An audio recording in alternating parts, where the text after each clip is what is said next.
ka sa Belen. Ating dalangin ang batang manunubos. Ating ngayong dalangin, ating ngayong dalangin, dalawit sambahin siya ang Panginoon.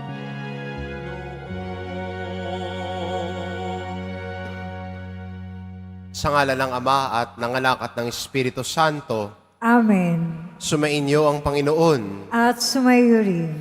Mga kapatid, aminin po natin ang ating mga kasalanan upang marapat tayong gumanap sa banal na pagdiriwang.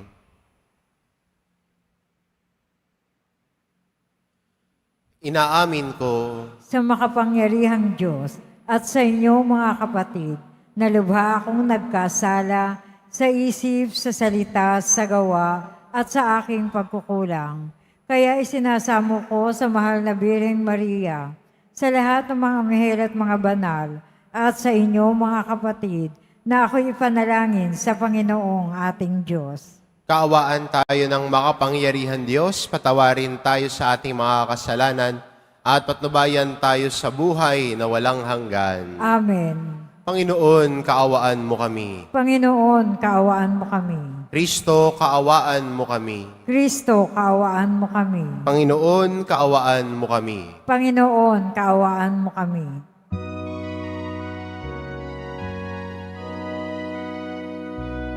Papuri sa Diyos sa kaitaasan, at sa lupa'y kapayapaan, sa mga taong pinalulugdan niya. Pinupuri ka namin, inarangal ka namin, sinasamba ka namin, ipinagbubunyi ka namin, pinasasalamatan ka namin dahil sa dakila mong angking kapurihan. Panginoong Diyos, Hari ng langit, Diyos Amang makapangyarihan sa lahat, Panginoong Jesucristo, bugtong na anak, Panginoong Diyos, Kordero ng Diyos, anak ng Ama, ikaw na nag-aalis ng mga kasalanan ng sanlibutan. Maawa ka sa amin. Ikaw na nag-aalis ng mga kasalanan ng sanlibutan. Tanggapin mo ang aming kahilingan. Ikaw na naluluklok sa kanan ng Ama. Maawa ka sa amin, sapagkat ikaw lamang ang banal, ikaw lamang ang Panginoon. Ikaw lamang, O Jesucristo, ang kataas-taasan, kasama ng Espiritu Santo, sa kadakilaan ng Diyos Ama. Amen, amen, amen.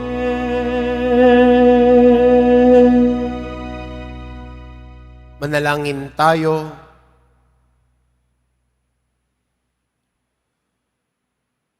Ama naming makapangyarihan, ipagkaloob mong aming matularan ang aming pinararangalan, upang matutuhan naming mahalin ang mga kaaway pakundangan sa pagdiriwang namin sa pagsilang sa kalangitan ni San Estebang marunong manalangin para sa mga umuusig na kalaban.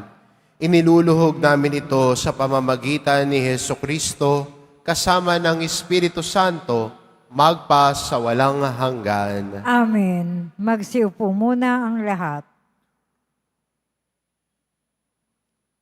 Pagbasa mula sa mga gawa ng mga apostol.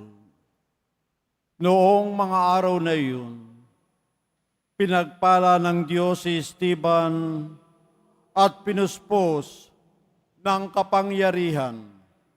Ano pat, gumawa siya ng maraming himala at kababalaghan sa harapan ng madla. Nakipagtalo sa kanya ang ilang kasapi sa sinagoga ng mga pinalaya na binubuo ng mga Hudyong taga-Sirene, taga-Alejandria, taga-Cilicia, at taga-Asya. Ngunit wala silang magawa sa karunungan ni Esteban na kaloob ng Espiritu.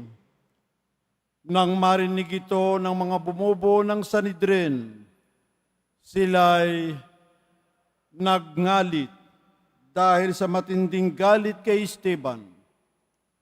Ngunit si Esteban na puspos ng Espiritu Santo ay tumingin sa langit at nakita ang maningning na liwanag sa paligid ng Diyos at si Jesus na nasa kanyang kanan. Bukas ang kalangitan, sabi niya, at nakikita ko ang anak ng tao na nasa kanan ng Diyos. Tinakpan nila ang kanilang tainga at nagsigawan. Pagkatapos, sabay-sabay silang dumaluhong sa kanya. Kinaladkad nila si Esteban hanggang sa labas ng lungsod upang batuhin. Hinubad ng mga saksi ang kanilang mga kasuotan at iniwan sa isang binatang nagngangalang Saulo. At pinagbabato nila si Esteban na nanalangin naman ng ganito, Panginoong Jesus, tanggapin mo ang aking espiritu. Ang salita ng Diyos. Salamat sa Diyos. Pon, sa mga kamay mo, habilin ko ang buhay ko. Poon sa mga kamay mo, habilin ko ang buhay ko. Tanging kublihan ko, ako ay ingatan. Tagapagtanggol ko't aking kaligtasan. Tagapagtanggol ko at aking kanlungan. Ayon sa sabi mo, ako'y patnubayan. Poon sa mga kamay mo, habilin ko ang buhay ko. Sa mga kamay mo, habilin ko'y buhay ko. Tagapagligtas kong tapat at totoo, magbubunyi ako, magsasayang tunay sa iyong pag-ibig na walang katapusan.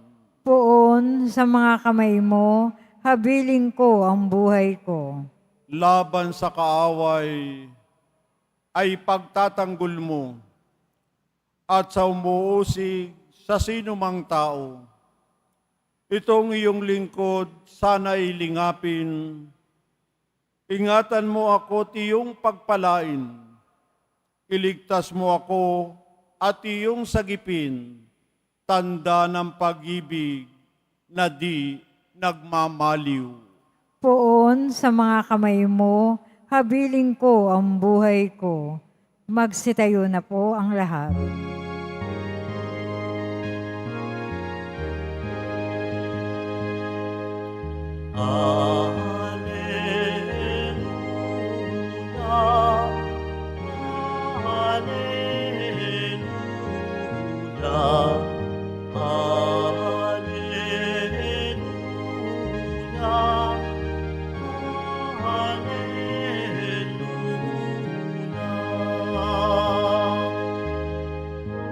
Sa Diyos nagliwanag tayo,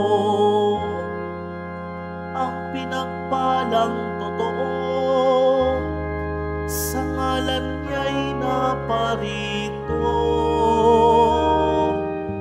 Alleluia,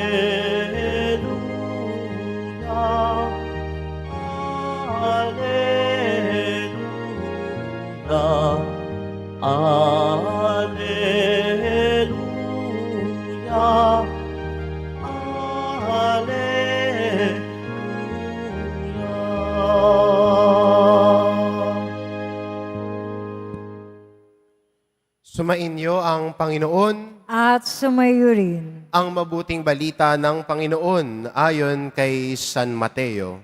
Papuri sa iyo, Panginoon. Noong panong iyon, sinabi ni Jesus sa kanyang mga alagad, "Mag-ingat kayo sapagkat may mga taong magkakanulo sa inyo, sapagkat sa mga hukuman at hahagupitin kayo sa mga sinagoga. Dahil sa akin, iaharap kayo sa mga gobernador at mga hari at magpapatotoo kayo sa harapan nila at ng mga hintil. Kapag nilitis kayo, huwag kayo mabalisa tungkol sa sasabihin ninyo o kung paano ninyo sasabihin. Pagdating ng oras, ito'y ipagkakaloob sa inyo. Sapagkat hindi kayo ang magsasalita, kundi ang Espiritu ng inyong Ama ang magsasalita sa pamamagitan ninyo. Ipagkakanulo ng kapatid ang kanyang kapatid upang ipapatay.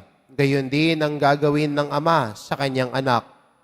Lalabanan ng mga anak ang kanilang mga magulang at ipapapatay. Kapupuotan kayo ng lahat dahil sa akin. Ngunit ang manatiling tapat hanggang wakas, ang siyang maliligtas." Ang mabuting balita ng Panginoon. Pinupuri ka namin, Panginoong Heso Kristo. Magsiupo muna po ang lahat.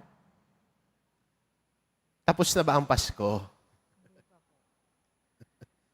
Yun ang magandang tanong eh. Kasi yun ang dinadahilan ng mga nagtatago sa kanilang mga inaanak. Next year na, tapos na ang Pasko. Nakapagtago ka na. Pero sa ating simbahan, no, hindi isang araw ang Pasko. Kahapon ho, Christmas Day. Pero Christmas Day is just the start of the Christmas season. Kung sa atin, no, mga Pilipino, gusto nating simulan ito ng pagpasok ng mga bear months, no, September.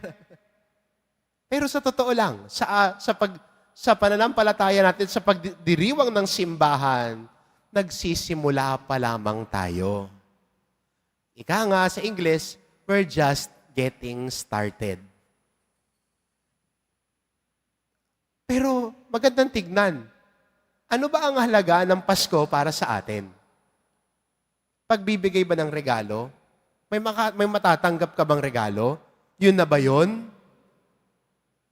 Maganda para sa ating Kristiyano at ganun din sa pagdiriwang natin ng santo natin ngayon, si San Esteban, ang unang Kristiyanong martir na inalay ang buhay niya sa pagpapahayag kay Jesus. At para sa atin din, ang ating nasaksihan na kabutihan ng Diyos, ang pagbibigay ng Diyos ng sarili niya, ang Diyos na nagkatawan tao para sa atin, sana hindi manatili para sa akin. Kung hindi ang nakita, ang pinagnilayan, sana ibahagi. Sana ikwento.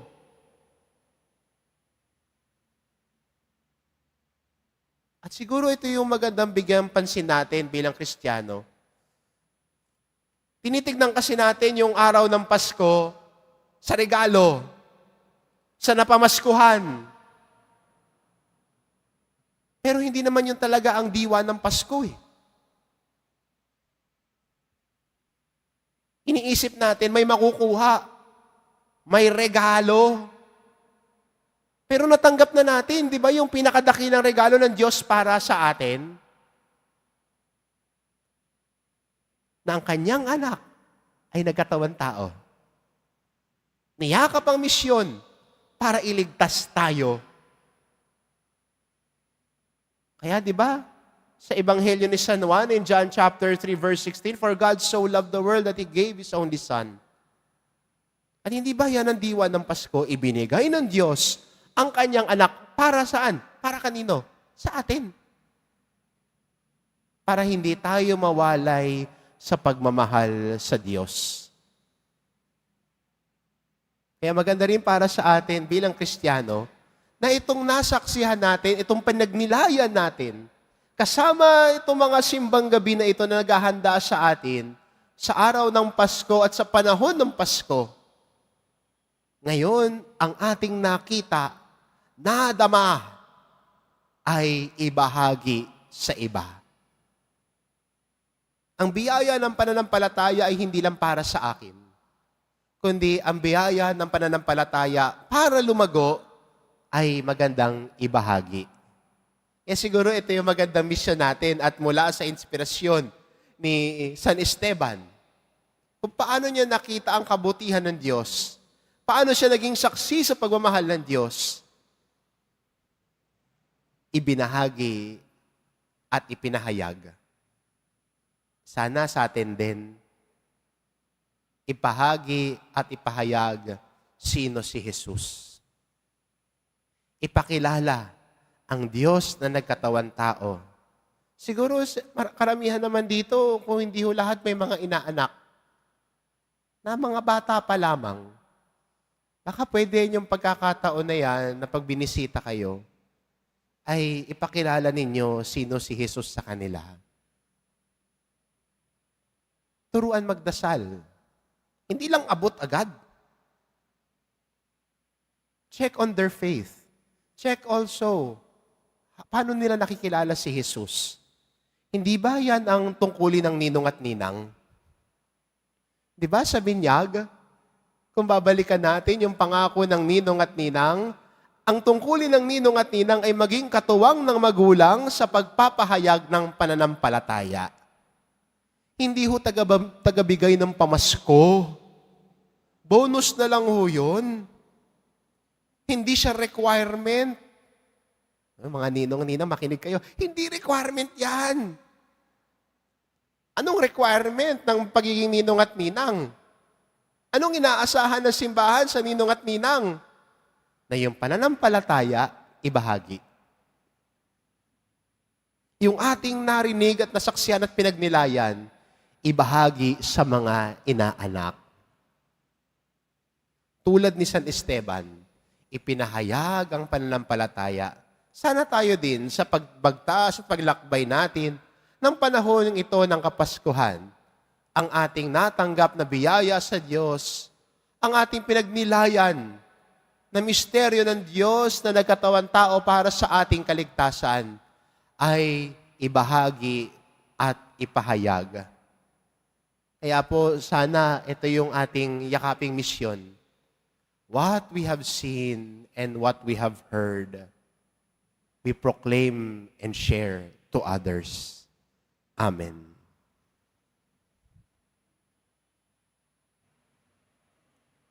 Magsitayo na po ang lahat.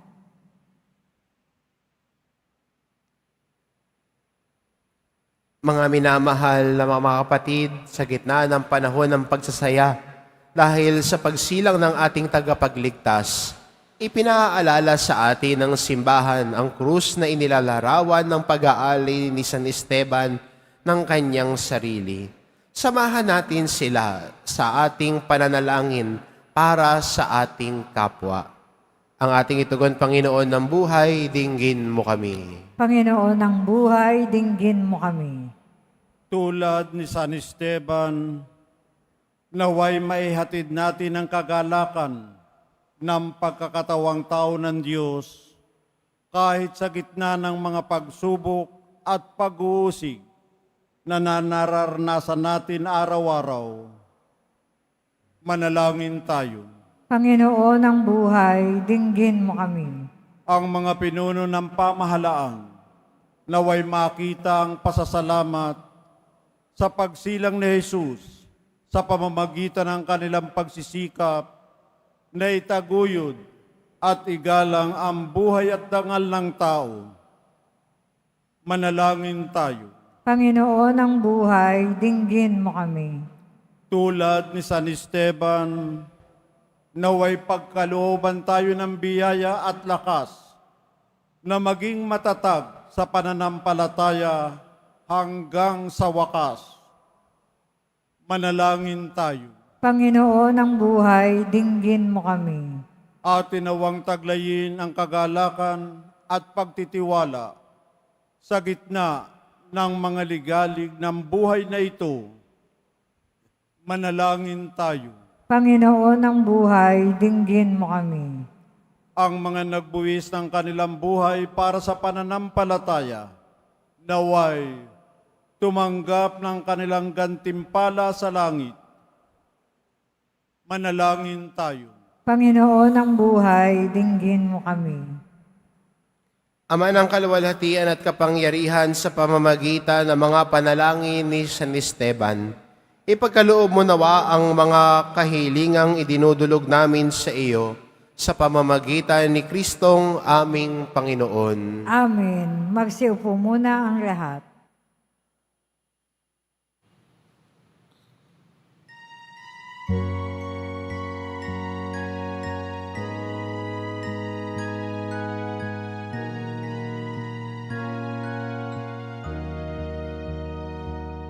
Ako ay isang batang pastol na patungo sa Belen.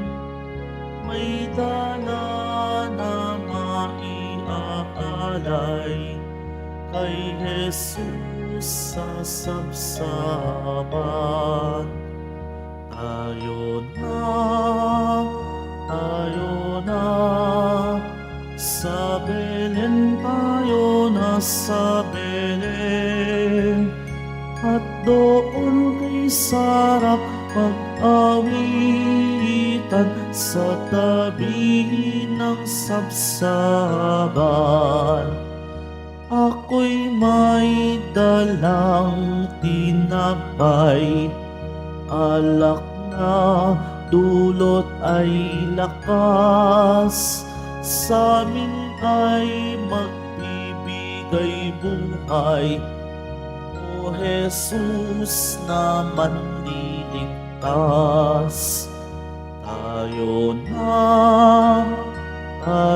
na, sa Belen tayo na, sa Belen, at doon kay sarap pag-awitan sa tabi ng sabsaban.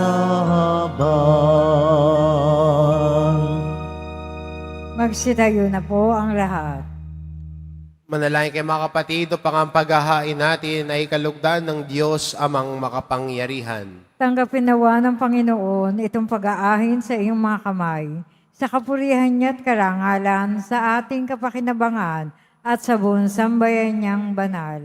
Ama naming lumikha, kalugdan mo ang aming paghahain ng mga alay na nagpapahiwatig na ang pagpapakasakit ni San Esteban ay maluwalhating idinarangal sa pamamagitan ni Hesukristo kasama ng Espiritu Santo, magpa sa walang hanggan. Amen. Sumainyo ang Panginoon. At sumayo rin. Itaas sa Diyos ang inyong puso at diwa. Itinaas na namin sa Panginoon. Pasalamatan natin ang Panginoong ating Diyos. Marapat na siya ay pasalamatan. Ama naming makapangyarihan, tunay ngang marapat na ikaw ay aming pasalamatan sa pamamagitan ni Hesukristo na aming Panginoon.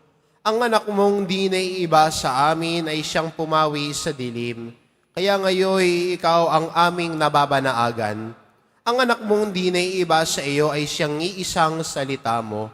Sa katauhan niya ang iyong sarili aming nakikita. Sa pamamagitan niya ang iyong pag-ibig ay kahali-halina. Kahit na ikaw ay lingid sa aming mata. Kaya kaysa na mga anghel na nagsisiawit ng papuri sa iyo, nang walang humpay sa kalangitan, kami nagbubunyi sa iyong kadakilaan.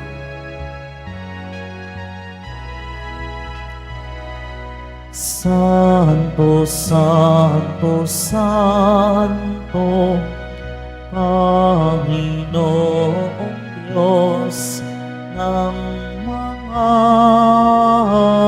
hukbo, napupuno ang langit at lupa ng kadakilaan mo. Hosana, Hosana sa kaitaasan. kaitaasan. Hosana, Hosana sa kaitaasan. Pinagpala ang naparirito sa ngalan ng Panginoon. Hosana, Hosana sa kaitaasan. Hosana, Hosana sa kaitaasan. Magsiluhod po ang lahat. Ama naming banal, ikaw ang bukal ng tanang kabanalan, kaya't sa pamamagitan ng iyong Espiritu, gawin mong banal ang kaloob na ito, upang para sa amin maging katawan at dugo ng aming Panginoong Hesukristo. Bago niya pinagtiisang kusang loob na maging handog, hinawakan niya ang tinapay, pinasalamatan kanya, pinag-ati-hati niya iyon, iniabot sa kanyang mga alagad at sinabi, "Tanggapin ninyong lahat ito at kanin. Ito ang aking katawan na ihahandog para sa inyo."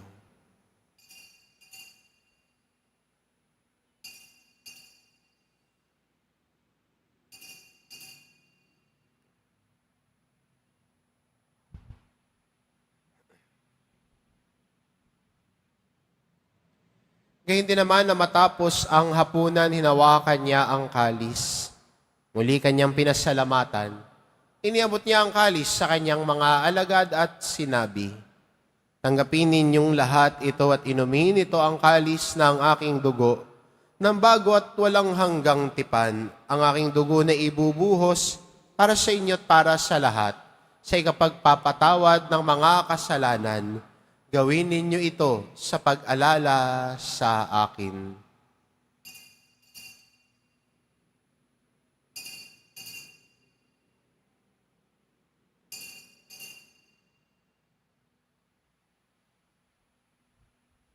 Magsitayo na po ang lahat. Ipagbunyi natin ang misteryo ng pananampalataya. Si Kristo'y namatay, si Kristo'y nabuhay, si Kristo'y babalik sa wakas ng panahon. Ama, ginagawa namin ngayon ang pag-alala sa pagkamatay at muling pagkabuhay ng iyong anak, kahit inaalay namin sa iyon tinapay na nagbibigay buhay at ang kalis na nagkakaloob ng kaligtasan. Kaming nagpapasalamat dahil kami iyong minarapat na tumayo sa harap mo para maglingkod sa iyo. Isinasamo namin kaming magsasalo-salo sa katawan at dugo ni Kristo ay mabuklod sa pagkakaisa sa pamamagitan ng Espiritu Santo. Ama, lingapin mo ang iyong simbahang laganap sa buong daigdig. Puspusin mo kami sa pag-ibig, kaisa ni Francisco na aming Papa at ni Jose na aming Obispo at ng Tanang Kaparian. Alalahanin mo rin ang mga kapatid naming nahimlay na may pag-asang sila'y muling mabubuhay, gayon din ang lahat ng mga pumanaw. Kaawaan mo sila at patuloyin sa iyong kaliwanagan. Kaawaan mo at paging dapating kaming lahat na makasalo sa iyong buhay na walang wakas. Kaisa ng mahal na Birheng Maria na ina ng Diyos, na ang kabiyak ng puso niyang si San Jose, kaisa ng mga apostol at ng lahat ng mga banal na namuhay dito sa daigdig ng kalugod-lugod sa iyo, maipagdiwang nawa namin ang pagpupuri sa ikararangal mo sa pamamagitan ng iyong anak na aming Panginoong Hesukristo. Sa pamamagitan ni Kristo, kasama niya at sa Kanya, ang lahat ng parangal at papuri ay sa iyo, Diyos Amang makapangyarihan, kasama ng Espiritu Santo magpasawalang hanggan.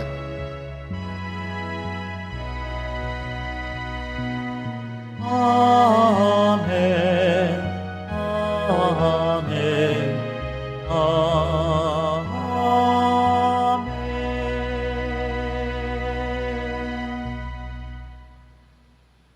Sa tagubilin ng mga nakagagaling na utos at turo ni Jesus na Panginoon natin at Diyos, ipahayag po natin ng lakas loob. Ama namin, sumasalangit ka, Sambahin ang ngalan mo. Mapasa amin ang kaharian mo. Sundin ang loob mo dito sa lupa para nang sa langit. Bigyan mo kami ngayon ng aming kakanin sa araw-araw. At patawarin mo kami sa aming mga sala para nang pagpapatawad namin sa nagkakasala sa amin. At huwag mo kaming ipahintulot sa tukso at iadya mo kami sa lahat ng masama. Hinihiling namin kami, Adya, sa lahat ng masama, pagkalooban ng kapayapaan araw-araw. Iligtas sa kasalanan at ilayo sa lahat ng kapahamakan. Samantalang aming pinananabikan ang dakilang araw ng pagpapahayag ng tagapagligtas naming si Hesu Kristo. Sapagkat iyo ang kaharian, ang kapangyarihan, at ang kapurihan magpakailanman. Amen. Panginoong Hesu Kristo, sinabi mo sa iyong mga apostol, kapayapaan ang iniiwan ko sa inyo, ang aking kapayapaan ang ibinibigay ko sa inyo. Tungayan mo ang aming pananampalataya at huwag ang aming pagkakasala. Pagkalooban mo kami ng kapayapaan at pagkakaisa, ayon sa iyong kalooban, kasama ng Espiritu Santo, magpa sa walang hanggan. Amen. Ang kapayapaan ng Panginoon ay laging sumainyo. At sumaiyo rin. Magbigayan kayo ng kapayapaan sa isa't isa. Kordero ng Diyos na nag-aalis ng mga kasalanan ng sanlibutan, maawa ka sa amin. Kordero ng Diyos na nag-aalis ng mga kasalanan ng sanlibutan, maawa ka sa amin. Kordero ng Diyos na nag-aalis ng kasalanan ng sanlibutan, ipagkaloob mo sa amin ang kapayapaan. Magsiluhod po ang lahat.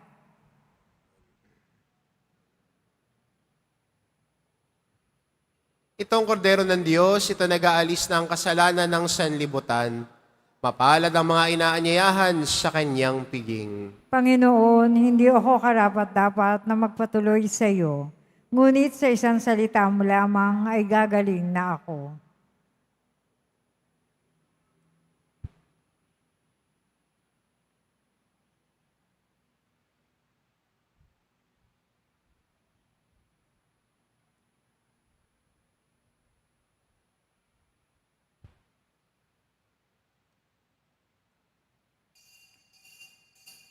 Para sa lahat ng tatanggap ng banal na communion, sasagot po tayo ng amen.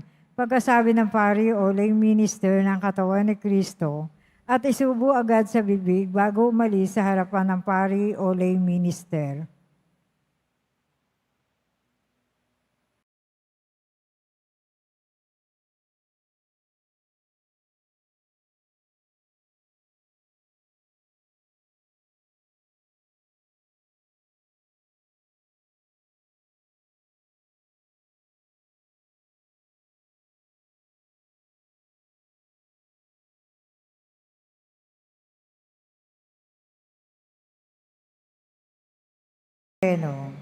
Magsitayo na po ang lahat. Manalangin tayo. Ama naming mapagmahal, kaming nagpapasalamat sa napakarami mong bigay sa aming mga iniligtas mo, pakundangan sa Pasko ng pagsilang at pinaliligaya mo sa kapistahan ng martir na si San Esteban sa pamamagitan din ni Jesucristo kasama ng Espiritu Santo, magpa sa walang hanggan. Amen. Sumainyo ang Panginoon. At sumayo rin. Mahal na pong Jesus Nazareno, inihayag mo sa pamamagitan ng krus ang walang maliw na pag-ibig ng Diyos sa sangkatauhan. Pakinggan mo ang kahilingan, lalo na para sa mga nangangailangan ng iyong tulong at awa. Makakamtawanan nawa namin ng iyong kasagutan na may utang na loob na tinatanaw. Basbasan din po ninyo itong mga imahin at dasalan upang lalo kaming manalangin at pagtiwala. Sa pamamagitan ng bendisyon na ito, naway lalo kaming maging mapaglingkod.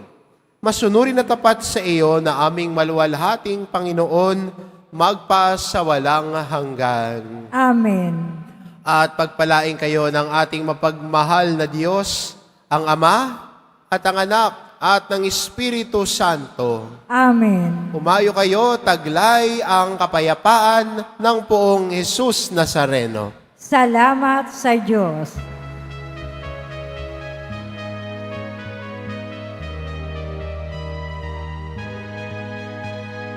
Ang Pasko ay sumapit,